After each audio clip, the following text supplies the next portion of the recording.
Welcome to Speeches and Communication, and this part is about voice image and how we manage and cultivate our beautiful voice.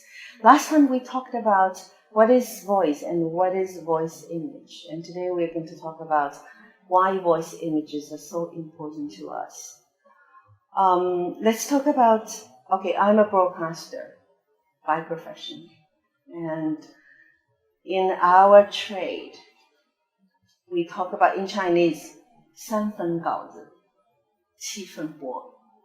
But I have to correct it because I'm in this profession. We emphasize voice images, definitely, right? But in the whole universe, I think content is always king. But let me tell you, although we have the king already sitting there, but if he is the one-man king, do you think he has a kingdom? No. Yeah, we have the good content. Look at, we have Confucian ideas. We have the Dream of Red Chamber. We have so many good classic Chinese literature, right? But if we don't know how to communicate, how to turn them into beautiful pieces for people to listen to, then these stories are going to just, lie on shelves and nobody's enjoying it. So that's why this course is about speeches and communication. But voice, we have a lot of means of communication, even writing some scripts and hand the paper to the person you want to communicate. That's communications. But no, the most effective is still to talk, and to talk properly, and to sound beautiful, And why it's important? Let me tell you. I call it voice image, an invisible face. You cannot see, you cannot touch. But it's everywhere. Our voice has traveled with us, right? Whenever you go, you carry your voice as part of your logo, part of your identity. It follows you like a shadow. Wherever you go, it goes with you. And it carries your genetic information, as I said in the previous lesson. In restaurant, when you are ordering dishes, you're using your voice. Are you commanding the waitress, hey, bring me the potato? Or you say, please, do you have potato? I love to eat potato today. Very different, right? Or as a diplomat, on the negotiation table, how do you use your voice? You are going to break a deal or make a deal. And you're going to make war or avoid a wall. So, it's very, very important. Okay.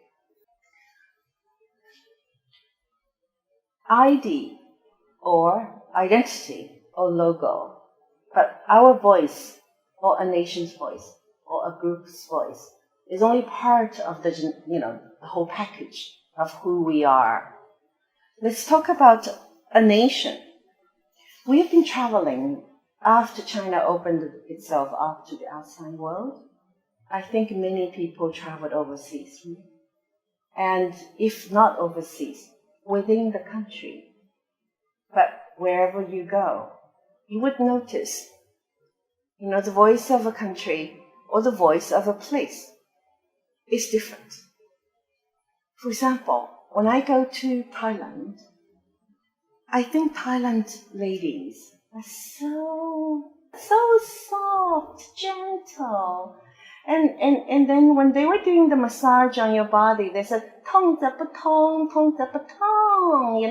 things like that, right? And they make you so comfortable. And they have a tone which goes meandering, travels away. But we have a city in China, Suzhou. Sometimes, they have similarities. So there are cities, there are places on this planet Earth, they can become sister cities because of the voice they have, the commonalities they have. So when we talk about Japan, Japan has a voice. What sort of voice Japan have? Ohayo gozaimasu. Very, very humble. Even you, without looking at Japanese people, you can tell they are humble. So that's the power of voice. Sometimes people say, you have to see they are bowing, so they look humble. No, listen to them. And when I go to the UK, very interesting, serious, solemn, gentleman-like voices. But if you travel to Ireland, Scotland, Edinburgh, they talk differently. Do you think this is a logo? It's the birthmark of a nation. There are a lot of things in a voice. Culture, education, family background. Where are you from? You sound like someone from Hunan, or Sichuan. Let me tell you a quite interesting thing. That one day I sent, in the radio, that's 20 years ago, I tried to send my program to a broadcaster room, and this is the English channel. So we have 60 languages. And I was standing in the middle of the corridor, and one colleague of mine said, Malin, can you tell? There are lots of voices coming, broadcasting. Which country? Which nation? This is French. That is, Portuguese. That is. Once you divide it geographically, put people in a different location, their voice changes. They talk differently. I think if I talk about Hong Kong people, the way they talk is different from Shanghainese people. Do you understand me? Yes, it's the geographic factors affecting. So whenever you talk about, hey, Suzhou Ren, all they think within Wunong Ranyu, we call, a Wu soft language area, we call. People from Ningbo, Zhejiang province, very tough. Yeah. Shanghai in the middle.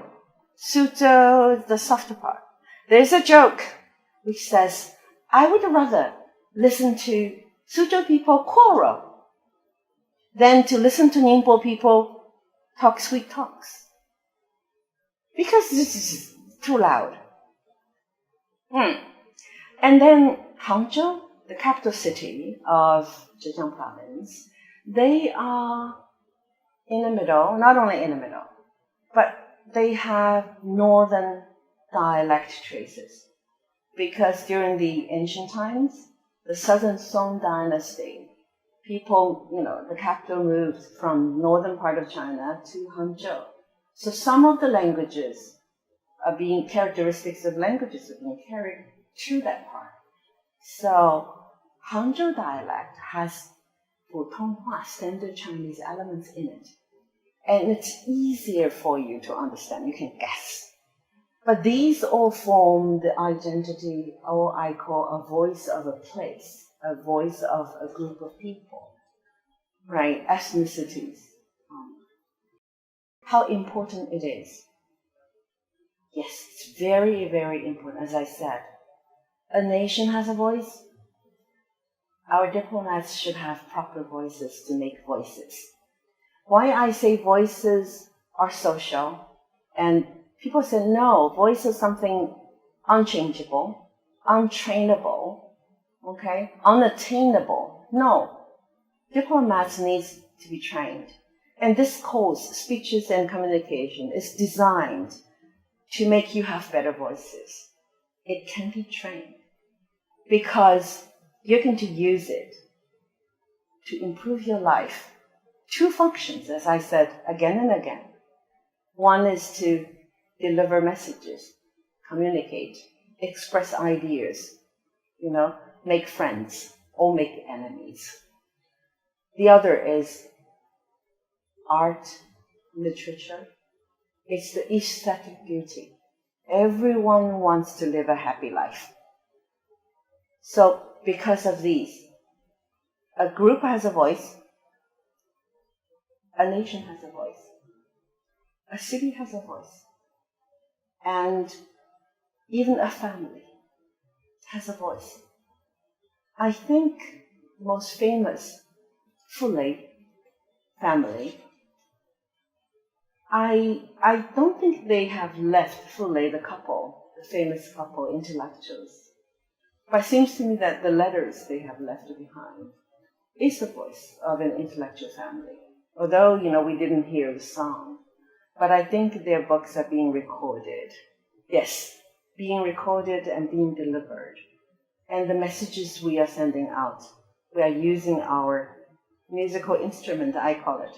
So whenever you open your mouths, don't belittle the power of your voice.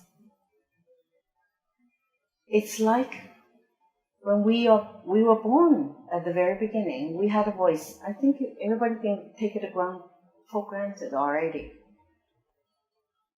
But after I explained it, we shall be aware of how important our voice image is to us. So this is about the importance of voice image. In the next lesson, I'm going to talk about how you're going to find your own beautiful voice.